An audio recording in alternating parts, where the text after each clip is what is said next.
ఏమ్మా నీ పేరేంటి? నా పేరు విజయం అండి. వరద సాయం అందిందా? అందలేదండి.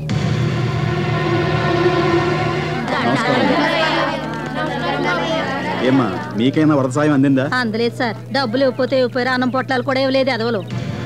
ఆపోజిట్ పార్టీ కార్యకర్తలండి, వాళ్ళు అలాగే మాట్లాడతారు. ఎవరేమిటో నాకు బాగా తెలుసు, మీరు మాట్లాడకండి. నేను ఎమ్మెల్యే సార్, కాబట్టే నోరు మూసుకోమంటున్నాను. నోరు మూసుకోవాల్సింది మాపై తప్పుడు మాటలు మాట్లాడుతున్న జనం, మేం కాదు. మీరు ప్రజల్ని ఇలా మాట్లాడకుండా చూస్తున్నారు కాబట్టి ఈ దేశం ఇలా నాశనం అయిపోతుంది. ఒక్క రూపాయి కూడా ఇవ్వలేదండి. అందరూ వచ్చేస్తున్నారు కానండి, మాకెవరికి ఏ సాయం చేయలేదండి. ప్రభుత్వం కేటాయించిన 400 కోట్ల నిధుల్లో చాలా వరకు దుర్వినియోగం అయ్యాయి సార్. మీరేం యాక్షన్ తీసుకోబోతున్నారు? వాళ్లలో కొంతమంది అధికార పార్టీ వాళ్ళు కూడా ఉన్నారు సార్. ప్రజాసేవ పేరుతో ప్రజల సొమ్ము తినే ఎవరి మీదైనా సరే మీరు యాక్షన్ తీసుకొని వాళ్ళని జైల్లో పెట్టాల్సిందిగా నేను ఆదేశిస్తున్నాను.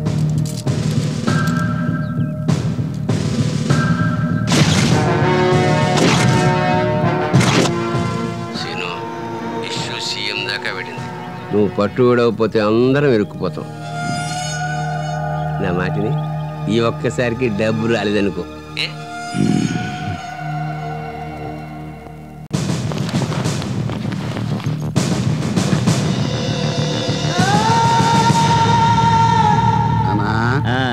ఈ ముఖ్యమంత్రి మంచి పనుల మీద మంచి పనులు చేసేస్తా విమర్శించడానికి మనకు పాయింట్ లేకుండా చేస్తున్నాడన్నా.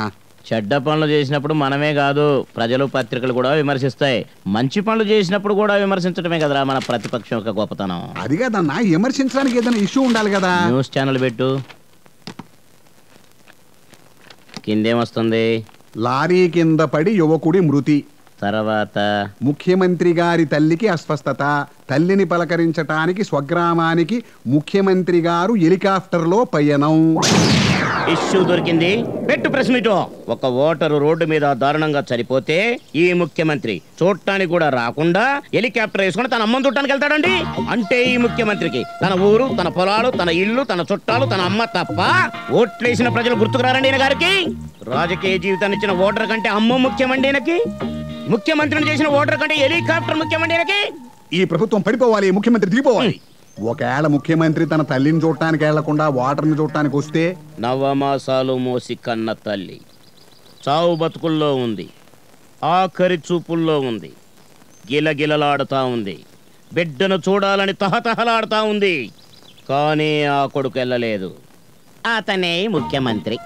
తన తల్లి దగ్గరికి వెళ్లకుండా ఎవడో కోణకి ఇసుక కొట్టంగాడు రోడ్డు మీద పడి చనిపోతే ఆ శవాన్ని చూడటానికి వెళ్తాడండి ఈ ముఖ్యమంత్రి. ఇది శవం మీద ప్రేమ కాదు. అక్కడ మీడియా ఉంటది, ప్రెస్ ఉంటది, బిల్డప్లు ఇయ్యొచ్చు, శవరాజకీయం చేయొచ్చు. బిల్డప్లు ఇస్తే పేపర్ల ఫోటో వస్తుంది, టీవీలో బొమ్మ వస్తుంది. ఇదంతా నెక్స్ట్ ఎలక్షన్ లో ఓట్ల కోసం శవరాజకీయం. తల్లి కంటే ఓట్లు ముఖ్యమండినకి, తల్లి కంటే శవం ముఖ్యమండినకి, తల్లి కంటే ముఖ్యమంత్రి పదవి ముఖ్యమండినకి. ఈ ప్రభుత్వం పడిపోవాలి, ఈ ముఖ్యమంత్రి దిగిపోవాలి. ఎమ్మెల్యే ఎలక్షన్ లో నిలబడి 50 లక్షలు ఖర్చు పెట్టి ఓడిపోయాను. అయ్యో పాపమన్న నా కొడుకు లేడు. ఇప్పుడేదో 5 రూపాయలు సంపాదించుకుంటుంటే రోడ్లెక్కి గోల్ చేస్తున్నారు. దొబ్బినంతసేపు అట్లే తిరిగి లాగేసుకోవడానికి. డబ్బు ఇంట్లోకి వెళ్ళడం తప్ప బయటకు వెళ్ళడం ఎప్పటిదాకా ఎరగను. ఇంట్లో ఆడవాళ్ళు తలెత్తుకోలేకపోతున్నాను. అధికారంలో ఉన్నాం, మళ్ళీ సంపాదించుకోవడం పెద్ద కష్టమేం కాదు. ముందు వరదల్లో నష్టపోయిన లబ్ధిదారుల లిస్టు తయారు చేయండి. ఆ లబ్ధిదారులంతా మన పార్టీ కార్యకర్తలే అయి ఉండాలి. వాళ్ళంతా మన పార్టీకే ఓటేసిన వాళ్ళు అయి ఉండాలి. మన కులపోళ్ళే అయి ఉండాలి. తహసీల్దార్ గారు ఏమంటారు? ఎన్నికల ముందు జనం మాట్లాడుతూ ఉంటారు, మనం ఎదవల్ల వింటాం. ఎన్నికలు అయిపోయాక మనం మాట్లాడుతూ ఉంటాం, జనం ఎదవల్ల వింటారు. వీళ్ళు పాపం ఎప్పుడూ ఒకేలా ఉంటారు. అది చెప్పింది చెయ్యి. మీ అందరికీ ప్రభుత్వం నష్టపరిహారం ఏర్పాటు చేసింది. వరదల్లో నష్టపోయిన ప్రతి ఒక్కరికి అది లభిస్తుంది. జాయింట్ కలెక్టర్ గారు, వరదలో నష్టపోయిన వాళ్ళంతా లబ్ధిదారులు కాదు. మా పార్టీ వాళ్ళు మాత్రమే లబ్ధిదారులు. మా పార్టీ వాళ్ళకి మాత్రమే నష్టపరిహారం ఇవ్వాలి. బియ్యం ఇచ్చినా, బట్టలు ఇచ్చినా, గొడ్లిచ్చినా, ఎడ్లిచ్చినా, గడ్డిచ్చినా, ఎరువిచ్చినా, చెంబు తెంపేళ దగ్గర నుంచి ఇంటి దాకా అన్ని మా పార్టీ కార్యకర్తలకే శాంక్షన్ చేయాలి. వరద సహాయం అంతా మీ వాళ్ళకే దోచిపెట్టడానికి ప్రభుత్వం ఏమన్నా మీ అబ్బగాడి బుల్లా? అవును, అధికారంలో ఉంది మా పార్టీ ప్రభుత్వం. పార్టీ మీది కావచ్చు, ప్రభుత్వం మీది కావచ్చు, కానీ ముఖ్యమంత్రి ప్రజలందరూ వాడురా. కమ్మవాడు ముఖ్యమంత్రి అయితే కమ్మవాళ్ళకే సేవ చేస్తాడా? రెడ్డి ముఖ్యమంత్రి అయితే రెడ్డిలకు మాత్రమే సేవ చేస్తాడా? కాపు ముఖ్యమంత్రి అయితే కాపులకు మాత్రమే సేవ చేస్తాడా? ప్రజలందరికీ సేవ చేస్తారు. జాయింట్ కలెక్టర్ గారు, ఈ ఆర్గ్యుమెంట్ అనవసరం. లబ్ధిదారు లిస్ట్ లో మా పార్టీ కార్యకర్తల పేరు తప్ప వేరే పేరు ఉండడానికి వీలేదు. తీసేయండి. జిల్లాలో వరదలు మీ పార్టీ వాళ్ళకే కాదురా, ప్రజలందరికీ వచ్చినాయి. లిస్టులో పేర్లు మార్చితే మీ ప్రాణాలు తీస్తాం. నేను మారుస్తాను రా, ఎమ్మెల్యేని నేను మారుస్తాను. ఒక అమ్మకి అప్పకి పుట్టాడు అయితే వచ్చి ప్రాణాలు తీరా. ఇంగ్లో మాట్లాడుతున్నా కొడుకు. ఏంట్రా నా కొడక ఎక్కువ మాట్లాడుతున్నావు? నీ ప్రాణాలే కాదు నిన్ను.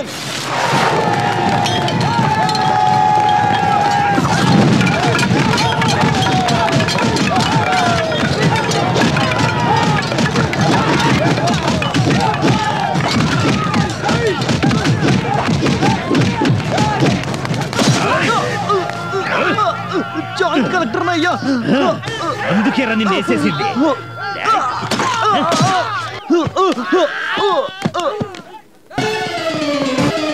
జాయింట్ కలెక్టర్ చంపుతావరా? నిన్ను కూడా చంపుతాను.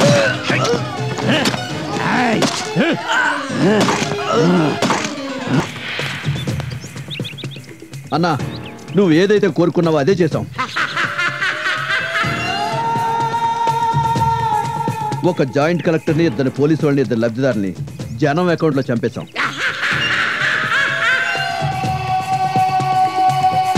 ఈ కేసు మొత్తం రంగారాయుడు మీద తోసే బాధ్యత మీదే.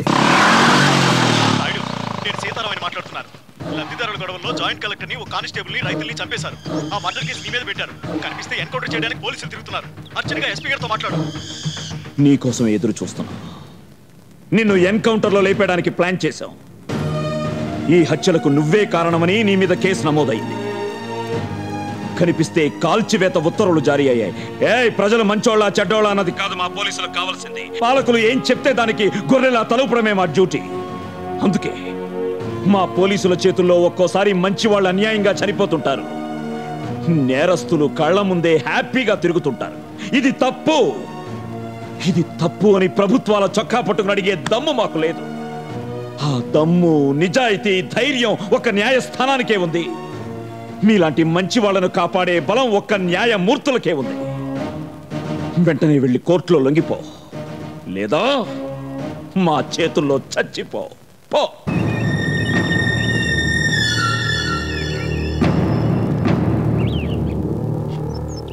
నన్ను ఎన్కౌంటర్ చేయడానికి ప్లాన్ చేశారు.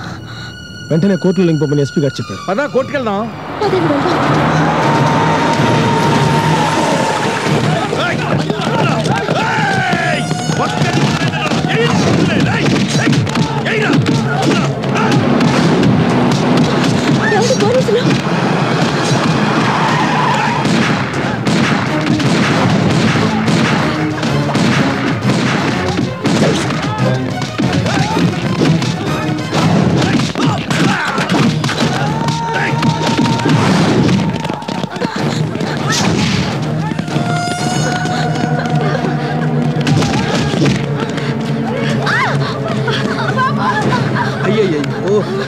నువ్వు వెళ్ళని తీసుకుని ఇంటికి పదా. మీరు పదండ్రా.